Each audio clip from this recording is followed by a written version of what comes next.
GM, everybody. We're live. What's going on? I'm Mike. I'm here with Evan. Evan, would you like to introduce yourself real quick to everybody who's watching? Absolutely. Hey, everybody. My name is Evan. I am a co-founder at Rise Up Media. And this month, I am the top dog in Log a Dog. Absolutely. That's what we're doing here right now. We're talking about Log a Dog. Evan is the July top dog. So he's eaten more dogs than anybody else in the month of July. For those who are not familiar with Log a Dog, this is the internet's hot dog eating competition. And so if I look right here, these are right now all-time numbers for the whole summer. Oh, man. But Evan's Beans in the logged lead. 4 since I checked last time. You're up 4 more? Is that what you said? I think I said Beans has logged 4 since I Oh. checked last time. Since he entered the contest, I've been sweating. Yeah. And we could talk about that because there's some serious lore with Cool Beans. Yeah. He's an absolute machine. Yeah. But yeah, as of this moment, Evan is in the lead with 39 dogs. Cool Beans coming up on second place with 35 dogs. And I kind of want to just give a lay of the land to folks who may not know what Log a Dog is. Basically, users upload pictures of themselves eating hot dogs, and there's a 48-hour window for other users to thumbs up or thumbs down the post. And if you get more thumbs ups than thumbs downs, then that dog counts towards your total on the leaderboard. And users who log the most dogs, what we've been doing is every week. So every week, if you log the most dogs, you win some hot dog tokens. But the prizes aren't spelled out or written in stone. And so there's always these side quests and fun events. And top dog of the month, actually, Evan, I don't know if you saw it hit your wallet, but you got 100 million hot dog tokens. Oh, my for gosh. for having the most dogs eaten in July. So congrats. Thank you. If I had the Rise Up Morning Show soundboard, I'd be slamming the air horn right now, like Funkmaster Flex. Oh, dude, you got it? It's amazing. Oh, so cool. So yeah, I mean, people who are new to the event, basically the contest, you're uploading pictures of yourself eating a hot dog. This is another new contestant named Alex. Dude has been grinding since he got onto Log a Dog, and so It looks like he's another put one. his heart and soul into it. That's a face that says, I'm giving it 110%. You could see him sweating the dingers out of his body. And You know, Yeah. Cool Beans is he's like Kobe with it. Like he could shoot it, not even look, and it just goes in the net. And no sweat at all. Very chill, Yeah. right? This is nothing to him. But then you've got some other folks, and it might be their first season playing, and it shows. But I mean, it's all effort here. And here's you. Look at you go. That's right. There's me. I have taken this season the opportunity to try and create like a style. So what I do is I prep my dogs. Sometimes I go gourmet, and sometimes I just got to guzzle glizzies. And I set them all out on my cutting board, and then I just eat them one at a time right there in my kitchen. That's been the motif. In fact, Mike, I actually took the liberty, since I knew Beans and others were catching up, to prepare a couple of dogs. And I was hoping that maybe at least one of them I could take a selfie and log with you here on screen before we go. So do you mind if I eat a dog or two while we're live? Dude, please do. That's incredible. Thank you. This is an Bon appetit. impromptu. Yeah, we did not plan this, but this is exactly what the stream needs. So Evan's demoing the app right now. So if you can eat a hot dog, you can compete in Log a Dog. There's a whole bunch of rules as well that you can go look up yourself. Every question has been answered. Okay, before I go further with this, just pose for the selfie and we'll log it together. You ready? 1, 2, 3. Beautiful. It's logged, baby. I'm coming for you, Beans. How did he get to be back in the contest? I had an understanding that maybe he had a little conflict with Coinbase and he was feeling some kind of way about it. I might have it wrong or misrepresented that he wasn't going to log dogs this year, and then he changed his mind and now he's in the game. Do you have the lore there? I have the lore. I would love to talk about it. So basically, this season is different than season 1. So season 1 was all about the love of the game. So you would log hot dogs. It was just for bragging rights. And Cool Beans logged like 100 hot dogs. Dude. So nobody came close. I think he even just dipped out halfway. He was just logging off of the app and just straight onto Farcaster and not even competing anymore because it wasn't even a competition. Yeah. So he won by a landslide. Now this season's different. This season, I'm trying to get more people involved. I'm trying to get more people to pay attention to it. And I'm also trying to experiment with these different on-chain Lego pieces like Clanker and Zora. And I think, and I don't want to put words in his mouth, but I think from my understanding, he's not all about that, like the Zora thing. And like, I don't know exactly what the motivations are behind it. Maybe it's just because it's impure now, I guess, or in some ways, if you were around for season one.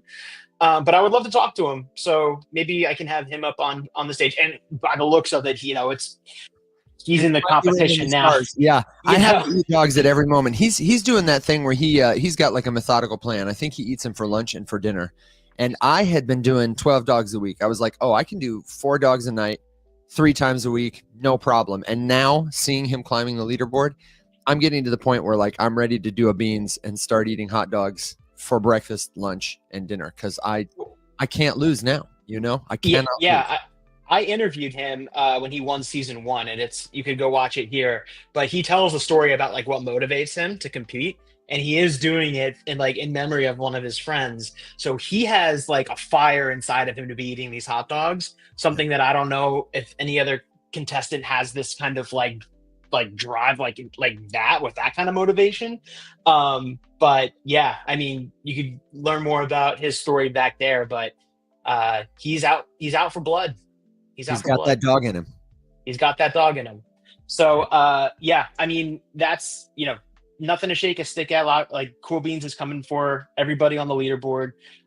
This is kind of how the whole flywheel works. So like every post is a Zora coin. You get all the fees as the eater from trading of your Zora coin. And then there's a Clanker that's funding the prize fund. And so you got that 100 million hot dog tokens. That's just all that's coming from the prize fund. And then the way that we keep the game clean, people moderate the submissions with thumbs up and thumbs down because they put up hot dog tokens as collateral, and they'll get slashed if they're in the minority vote, and they get rewarded with that distribution of slash tokens if they're in the majority. And just staking in general gives you like a 300% APY. At least that's what it is right now. So yeah, it's meant to kind of keep the game clean and honest. So it's been working out pretty well so far.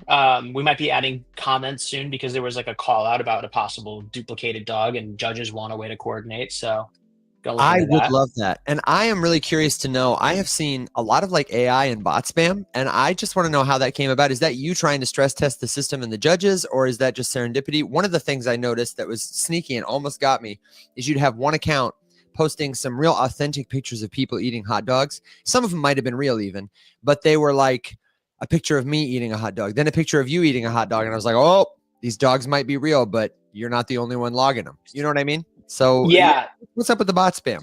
So we do get a lot of bot spam.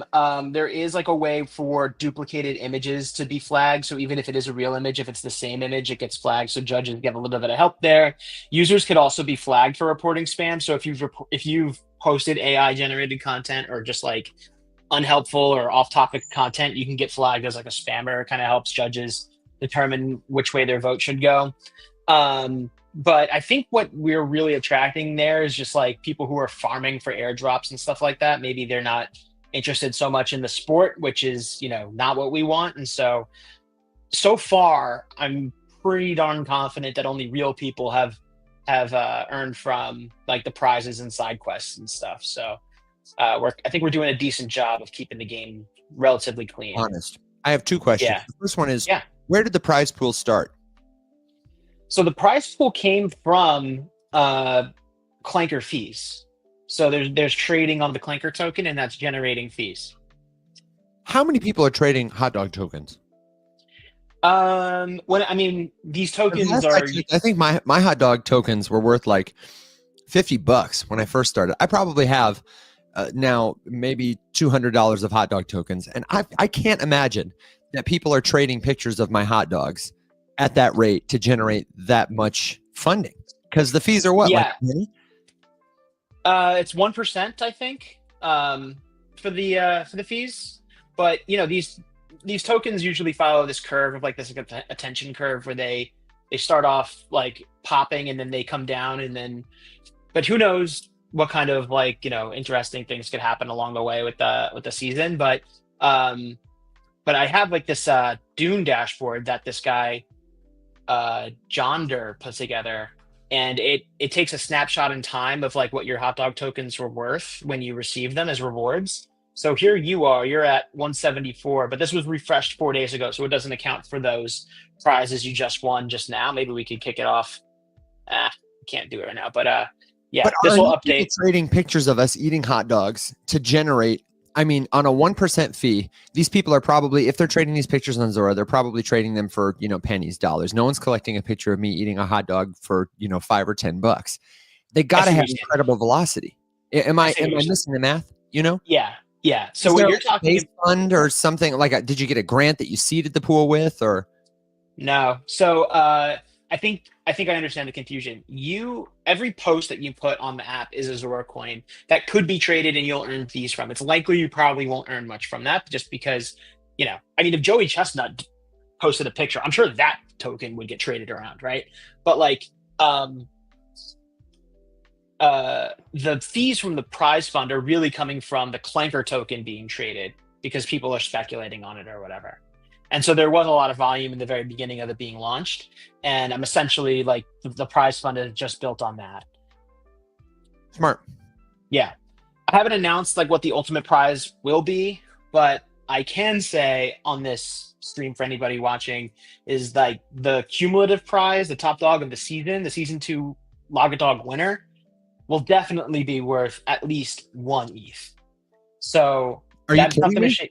No, I'm not kidding you. No. Oh, yeah. Listen, to everybody listening, you are so going down, Beans. I'm eating hot dogs from here on out. That ETH is mine, dude. Yeah, dude. I'm excited. I mean, I'm inspired by games like Crypto the Game, which had like a 70 ETH pod or something like that, and people go nuts for it. It's definitely can't compete with something like that right now. But yeah, happy to have like at least 1 ETH going to the winner of Lagadog. And yeah, we're gonna see what happens. We're only, what is it, like it ends September 1st, so we're only a few weeks away. And I really would like to get like more folks involved. I think now that you've heard it's going to be at least 1 ETH for the winner, there's probably like maybe an incentive for people who are already in the competition to not get more people in because they want to have less people to compete against. So one of the things I thought of is I'm thinking about this weekend. If you get somebody brand new to log a dog, I'll pick a brand new person who has never logged a dog before to win like, I don't know, maybe half an ETH. And then you could split that with them or whatever deal you want to work out with them. So you get a quarter ETH, they get a quarter ETH or something. But I want to keep it so that it's still growing and people aren't like incentivized to keep it to be like this little closeted thing. But yeah, I'm thinking about maybe doing something like that. Well, when you do it, let me know. I will call everyone in my family and tell them we're having hot dogs tonight. Mike, can you say, for folks who might be watching from my audience who are unfamiliar with this, unfamiliar with you, what was the seed for this idea? And I'd be curious to hear you elaborate. What is this technology that you are proving the concept for with something, fun? What could this be used for that has like, beyond a hot dog eating contest? Like, what is your vision for the kind of stuff that makes this work? What's it going to do in our world? Yeah, those are some deep questions. But I think that the ultimate like idea behind this was I wanted to introduce my friends to like this whole ecosystem that we have of mini apps that are taking off right now on Farcaster.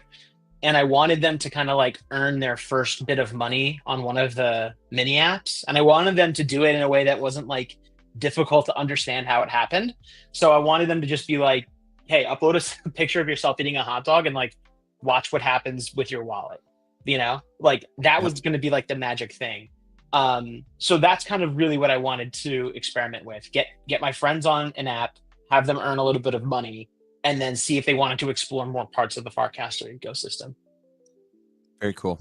Very cool. But how it all started was like, this was 2 summers ago, because last summer was Lagadog season 1. So the summer before that, me and my friends had a group chat. I think we went to some like lake house for like a fun, like a friend vacation or whatever. And like all we ate was hot dogs. And Okay. from that, there was like this group chat that's lived on ever since. And so that summer, we kept track of who we could eat the most hot dogs. And the way you proved you ate a hot dog is you uploaded a picture of yourself eating it to the group chat. And then we had one friend keep track of everybody in a spreadsheet.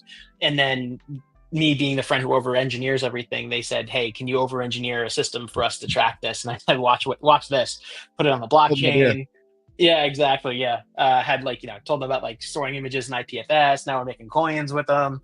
We've got like this whole attestation system. So it's about as over engineered as it could possibly be. So in that way, it's a little bit of like a funny meme. But anyway, yeah, so that's like the origin story. That's how we got here now. And what I'm hoping is like more people feel that kind of like that little bit of dopamine that they first get when they earn on chain. And I want to see if people go down further the rabbit hole and see what else they can earn and what else they can do. But I know that we kind of talked a lot about me. I want to highlight you here as like the July top dog. Sure. The people who might be watching and maybe aren't familiar with you, can you kind of tell folks a little bit about yourself? Like, who is Evan, and Yes. what is this thing we see at the bottom here with Rums HQ? No problem, Mike. Thanks for the chance to share. So when I'm not eating hot dogs, I am spending most of my time helping everyday people just like you and me learn about cryptocurrency on live internet-based platforms through Rise Up Media. We've got 3 shows: the Rise Up Morning Show, Rise Up After Dark, Rise Up Market Watch, that are airing on TikTok, on YouTube, on X, on LinkedIn, on Instagram, on Twitch. They go to every podcast platform where people discover us. And often the comment we hear the most is that it's the first time they ever understand what blockchain is and why it might matter to them personally. And because that intrigues them, they come back again and again, and they tell us, "I trust you. I have learned through what you do," and we have created resources when they come back that they can continue to engage with and learn with us, pretty much however they like to learn: listening, interacting, viewing, clicking, in conversation with somebody else, live classes, recorded classes.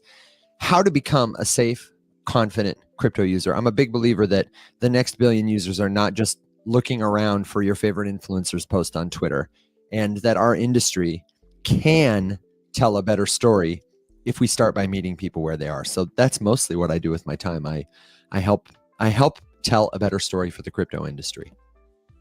That's cool. Yeah, and I've been a long time watcher of the Rise Up Morning Show. I know that you go live because you're in Central Time, right? So you go live 7 a.m. your time, which is 8 That's right. a.m. my time. Yeah. Yeah. So like what I like to do between like 8 and 9 a.m. is like I like to have my coffee, watch you guys. Either I'll screencast you up onto my TV from like Twitter, or I'll have you on my phone on TikTok, and I'll just have my coffee, kind of get like my crypto news, and I'm scrolling through the feed. I'm like trying to figure out what was like the new meta for that day. But I love that you all kind of interact with the comments a lot. So people like will respond to you. You'll go into topics that like the people who are watching want to hear that day, which I think is really cool. Yeah, my first career was as an actor. And my whole life, I've been a professional performer and a professional student of performance and the communication problem, which is how do I get unique thoughts and feelings from here and here into there and there in a way that helps you understand something or motivates you to take action without losing the meaning in the static.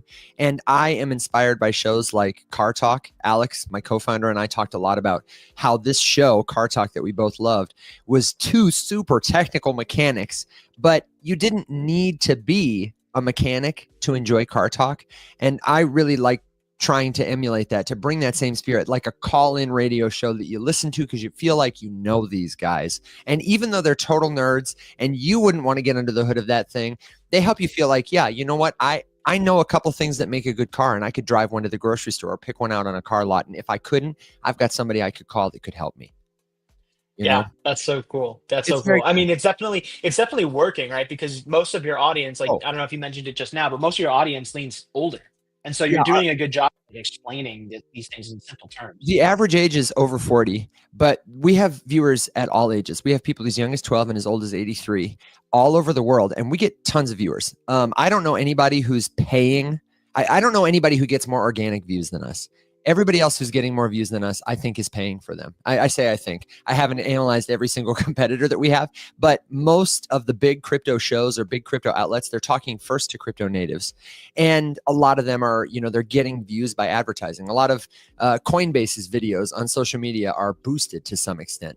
They don't have that same kind of organic reach and trust. And a trend we're really seeing across broader media that crypto, as much as it's on the bleeding edge, is really kind of late to adopt a lot of our crypto companies, which is that organic social, that is the present and the future. Wendy's is not making commercials on TikTok. They're going in the comments and burning other people. Duolingo is not making a Duolingo commercial. They have a cute owl who shows up in an ice cream shop and causes a little bit of havoc. It's Duolingo because their face is on the account, but everyone likes them because they're not being advertised to. They're being met.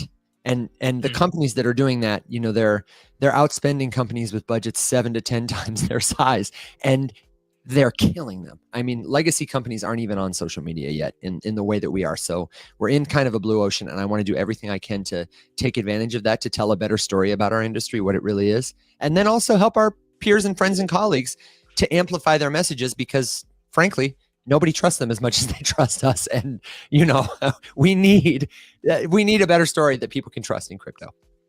Very cool. Yeah, makes total sense. So I have two more questions for you before our time here is up. Okay. The first one is, you were just talking about some stuff that you do as like a performer. Do you see any connection between the stuff you do as like an actor or a musician and the stuff that you do as like a Web3 educator? Do you see ever Web3 crossing into the paradigm of like music or acting? Yeah, absolutely. And it's everywhere. Crypto, blockchain, the technologies that make it work, cryptography, smart contracts, they're general purpose technologies like electricity, like the printing press. The same way that we use language, whether we are plumbers or doctors, I think people are going to use crypto to do all kinds of things, the way that even bricklayers have websites and use the internet now. For example, I think it's going to become increasingly important for content creators, for actors, for musicians to be able to verify that the people watching and consuming their content, publishing companies, are legitimate humans and not robots. Crypto can help with that in a way that nothing else I know can. I think it's going to become increasingly important for artists to protect their intellectual property, how it is shared, with whom, and also to own the relationship between them and their fans. The example I always like to use is Taylor Swift. Could you imagine if Taylor Swift's middle school talent show program was not some flimsy piece of paper that you had to keep track of, which would deteriorate over time, but was a token, and that without even needing to know anything about you, she could have this unseverable direct connection to you on chain. And the person who had her middle school talent show NFT, that would be like the ultimate rookie card. And that could apply to everything. Even intangible experiences could be given a tangible, if not physical, form as a token. Met Taylor at a concert, got a POAP. And she could use that to distribute future discounts, track membership rewards. She could use fungible and non-fungible tokens to see who had streamed the most of her music this month over time. I mean, the possibilities are quite literally limitless, and most of them haven't been thought of yet. So I think absolutely performers will use this technology as much as anybody on the internet, and increasingly in the future. The Taylor Swift thing makes a ton of sense. I think whenever I talk to folks about this technology, like her fans getting beat out by bots at Ticketmaster always comes up as like a use case. One thing that you posted recently as an actor was a royalty check that you got from a show that you were on. And I just think to myself, like, the cost alone of like a company like NBC to be like physically mailing these checks out to all of these performers, like, what if they were using something like USDC where it was less than a cent to do a transaction and you can send it to hundreds of people at once and it doesn't matter where they are in the world and they get it in a second? It's just better. And I think we might look back on this time thinking, wow, how archaic that was to have to like get a physical check mailed to me. The year is 2025. Blade Runner promised us flying cars in 2019. And here we are getting mailed paper checks. Yeah. Can I say one thing on the note about Taylor Swift and Ticketmaster? I got to tell you, and we can talk about this more on my show, that's my real problem with the current movement on Zora to launch creator coins. I really wish that instead of only being able to participate as a purchaser, that somebody who is a dedicated fan like Taylor Swift's fans could earn the same way that somebody who is a whale could earn. It would cost Taylor Swift or a developer nothing to model a token that could be given away by creators to their most loyal fans and then paid for by everybody else. And I'm just so excited because we have the technology to see more models for what tokens could look like that are sustainable, rewarding, beneficial, and positive sum, you know? Totally. Yeah. I mean, the thing is, like, we're really in the first inning of this whole thing, and so I don't think that we found the final form yet. But I do think that everybody feels that there's something here, and I think we'll know it when we see it when it reaches its full potential. But in terms of what you just said, like I was getting my sister onboarded to the base app recently, and the paradigm of like tokens, like coins, like her creator coin, came up, and she was confused because she was thinking to herself like, oh, like do they own the thing that I created? And then I had to kind of, the way I explained it to her was like, if you see somebody playing guitar on the street and you put $1 in their jar and you keep walking because you like what you heard, this is kind of like that, except if that artist blows up next week, like you would actually see the upside of that dollar that you put in their jar for supporting them. So I think it's that kind of helped click it for her. But yeah, like I said, I think we're really in the early innings of this, and we'll see more and more experiments. And but I think the fundamentals are shaping up. You're right, but I will say a lot of people have blown a game in the first few minutes. And I think especially now, it's so important for us to not only have fun and experiment and explore the possibilities, but be thoughtful and responsible and inclusive as we do it, to seek feedback, and to be quick to say, let's change this. I think that's going to be so important because, I love supporting artists on the street, but I would hate to buy, a token in Ed Sheeran's guitar case and then have everyone else in his fan base dump it on my head. Would be a terrible experience for me. I'm picking up what you're putting down, Evan. I know. Yeah. All right. So my final question for you is back to Logadog. What kind of like got you interested, and then what motivated you to get to the top dog of July? And you're still at the top of the leaderboard. So what's motivating you? What's motivating me is every day is day one. It's a new day one today and tomorrow and the next day, and Beans is hot on my heels. So I got to keep logging dogs. And I like the contest because I love to eat, man. There is very little about a hot dog that is not improved by every artist's imagination. Like the ingredients, up to you, baby. I have had this year. I have had like a hot wing dog with, wing sauce and blue cheese. I have had a BLT dog. I've had a baked potato dog that I made inside a baked potato with like all the dude. I mean, so I like to eat, and this is an excuse for me to get creative and have fun while eating. And also, you're my guy. I love the stuff you build. I love your vision for what this technology could do, and anything I can do to learn about and amplify that kind of thing is, if all it costs me is a couple of buns and dogs and a delicious meal, then, count me in. You're sweet, man. I will say though, the one thing that almost made me gag was like you made like a tuna fish dog one day or something like that, and I almost threw up just looking at that. Dude, it was a tuna melt. I melted mixed mozzarella cheddar cheese in the pan with the tuna and put a little mayo in there, a little pick. I mean, it was like, if you don't like tuna at all, you wouldn't like it. But if you like like a toasted tuna, I toasted the bun. It was gourmet, dude.